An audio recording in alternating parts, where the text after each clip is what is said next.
సరే దాత్రి. కేదార్,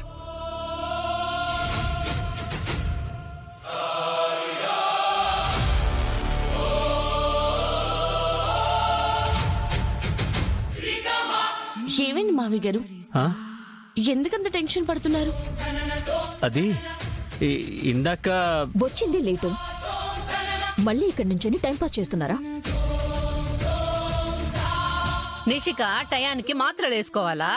ఆ మాత్రం తెలీదా అమ్మి? మీరు పొద్దున పోయి ఇప్పుడొస్తే వంట చేసేదెవరు? అరగంటలో అన్ని చేసేస్తాను అత్తయ్య గారు. అప్పటి వరకు నేను ఆకలితో ఉండాలా? ముందు వెళ్ళి నాకు ఆరెంజ్ జ్యూస్ తీసుకురా. సరే. ఇందాకేదో చెప్పబోయారు. అది మీ ఇదిగో అబ్బే, నీకు రొంతైనా మనసుండదా? నీతో పాటే కదా ఆ అమ్మే జగదాత్రి కూడా కష్టపడుతుంది. ఒక్కతే పోయి పని చేస్తా ఉంటే సాయం చేద్దామని కూడా లేకుండా ఇక్కడే మాట్లాడుతా ఉండావు. ఎందుకో కంగారు పడుతున్నారు పిన్ని. ఏమైందో కనుక్కుంటున్నాను. మావయ్యకి ఏం కాలేదు, మామూలుగానే ఉన్నారు. ఏమైనా ఉంటే మేము చూసుకుంటాం.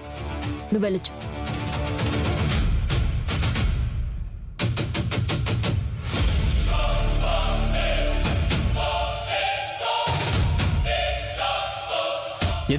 ఎందుకు కేదార్కి వాళ్ళ తాతయ్య ఇంటికి వస్తున్నాడని చెప్పనివ్వడం లేదు?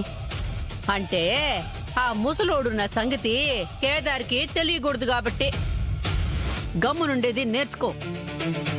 ప్రాబ్లం సాల్వ్ చేయటానికి యువరాజ్ వెళ్ళాడు మావయ్య. పాపం ఆ పెద్దయ్యని ఏం చేయబోతున్నారే? ఏమిటికి? నీ ప్రేయసి తండ్రికి ఏమనైతే నువ్వు తట్టుకోలేవా?